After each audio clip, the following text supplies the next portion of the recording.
everyone. Tonight we're going to start learning about box plots, also known as box and whisker plots, which you may or may not be familiar with. But over the course of this video and then our practice in class tomorrow, we're going to be interpreting the different pieces of a box plot and the different information you can pull out of them, but we'll also build some box plots together in class tomorrow. Before we jump into that, I hope you've taken the time to complete the first page of this packet, okay, the one about measures of central tendency, okay, also known as mean, median, and mode. Plus, we usually throw in range, okay. This is something you should know, but let's see what kind of refreshers you need. Okay, so this says, in a class of 9 students, the following scores below are the results of a unit test. Find the mean, median, mode, and range of these test scores. Okay, so I've given you definitions and funny ways to remember these that hopefully are helpful to you. Okay, the mean is just the average. Okay, and the way I remember that is your mean teacher, not me of course, gives you your average, right? So the way we do that is we find the sum, we add them all up, and then we divide by the number of values.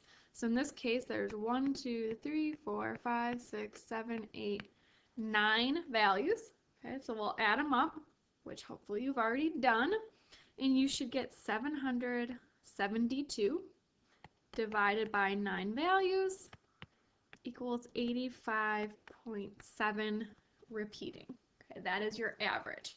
Okay, now if we're talking about a test, okay, a teacher might take the time to round up, okay, but this is just the average of the class. Okay? The median is the middle number. Okay, now what's key and what a lot of students forget is you have to put the values in order before you can find the middle. Okay, so in order they are 60, 71,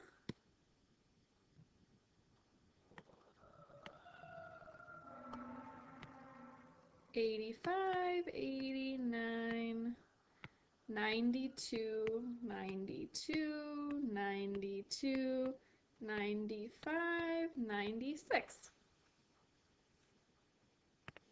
Okay?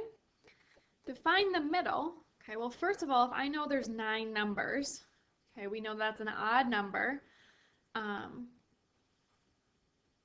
And if you split it in half, okay, you get 4.5, which leads me to believe there should be 4 on each side with 1 left in the middle.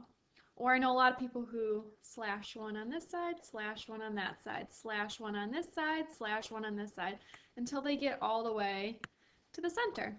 Okay, we see that 92 is our middle, our median. The mode, okay, I always tell people the mode happens the most often. Okay, in that list, okay, 92 is happening the most often. Okay, and there's 2 scenarios that confuse a lot of people. Okay, if we had this list but there were no repeats. Okay, so let's just say we had 60, 71, 85, 89, 92, 95, 96. Okay, this would be a scenario where we would say there's no mode. Okay, none of those numbers have an advantage over the others. Okay, none of them are winning this race. They're all the same. However, if we had something like this, okay, where we had 60, 60, 71, 85,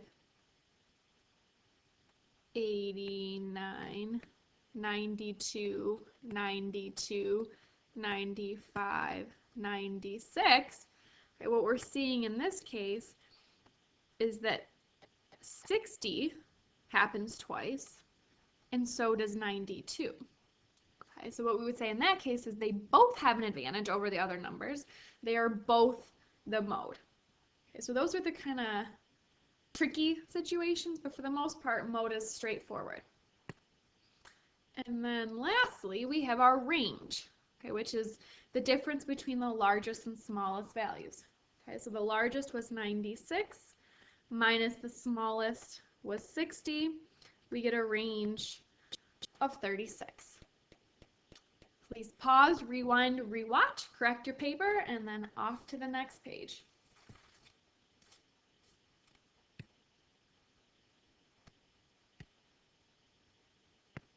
Okay. So on this page, we start looking at box plots, okay, which look like this. Sometimes they call them box and whiskers because you have the box in the middle with these little whiskers on the side. Okay, and what you really need to know are the different pieces or sections of a box plot. Okay, so your lowest value, okay, your smallest value is always your minimum, which makes sense to a lot of people, right? Smallest, minimum.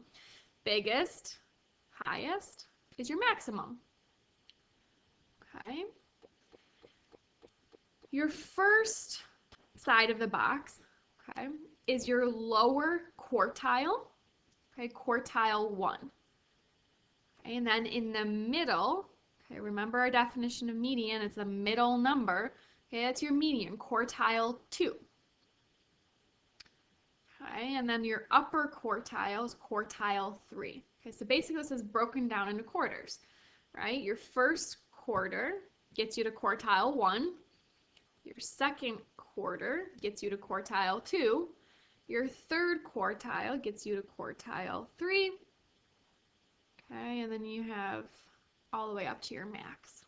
Okay, and what's really important and really cool about this box plot, all box plots, is that each one of these quarters, okay, is literally a quarter, okay, 25%. So each one of these represents 25% of your data, and you're going to get a lot of interpretation questions having to do with those percents. So that's something you got to know, memorize, and get it inside and out. Okay? And then, okay, what you notice down here is what we learned again on the last page. Your range is the difference between the max and the min. Okay, so what is the distance between the highest and lowest values? Okay, and then you have something called the interquartile range, which we're going to spend an entire day on. Okay, but that's the range of the box, basically. Okay, pretty simple. And you can gather a lot of information from this. Okay, so we have 5 practice questions. I'm going to get you started on each one, and you'll finish them on your own, and I'll give you the answers tomorrow in class. Okay?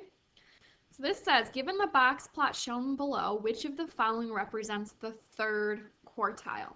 Okay, so remember, we have the min, quartile 1, quartile 2, also known as the median, quartile 3 is right here. Okay, so you need to figure out the scale and identify that value. Feel free to pause to finish, and then I'm moving on to number 2. Given the box plot shown below, which of the following represents the range of this data? Okay, again, range is the distance between the smallest and largest values. So you need to identify this distance. Feel free to pause, and I'm moving on to number 3. Okay, this one says, according to the following box and whisker diagram, which of the following values represents the lower quartile? Okay, so lower is the first one. Okay, so again, you have your min, and then here's your lower quartile, also known as quartile 1, and then onto your median, quartile 3, and your max. Go ahead and identify that value. Feel free to pause and come back for number 4. Which of the following box and whisker diagrams represents a data set whose median value is equal to 65? Okay, so the median, again, is the middle. Okay, so we're looking at the middle of the box for each one of these, and we're trying to identify which one of these middles is at 65. Go ahead and answer that, and then on to number 5. Okay, so number 5 is more of an interpretation question like I warned you about. Okay, we'll break this down and you'll answer the questions on your own. Okay, so this says the speeds in miles per hour of 24 cars. Okay, this is your total. On a particular road are recorded and represented on the box and whisker diagram below. Answer each of the following questions based on this diagram. Okay, so A, what is the range? Yeah, that should be pretty simple, right? The distance between the smallest and largest. Okay, the maximum speed. okay, is just the biggest, the highest value, okay, which we know is located right here.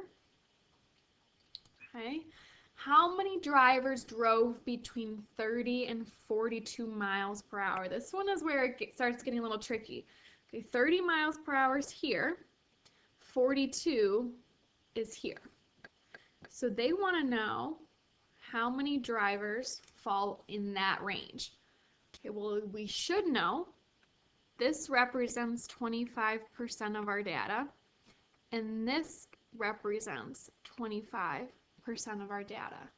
Okay, so to figure out the number of drivers, okay, 25 plus 25, we need to figure out what 50% of the drivers is. I'm going to leave you to figure that out. Okay, and then if the speed limit on this part of the road is 35 miles per hour, are more people speeding or are more people going below the speed limit? Okay, so what you need to do, okay, is identify where 35 miles per hour is. Okay, well, if this is 30, 32, 34, 36, 38, 40. Okay, so we have 2, 4, okay, 35 falls about right here. Okay, you need to figure out, okay, are there more people,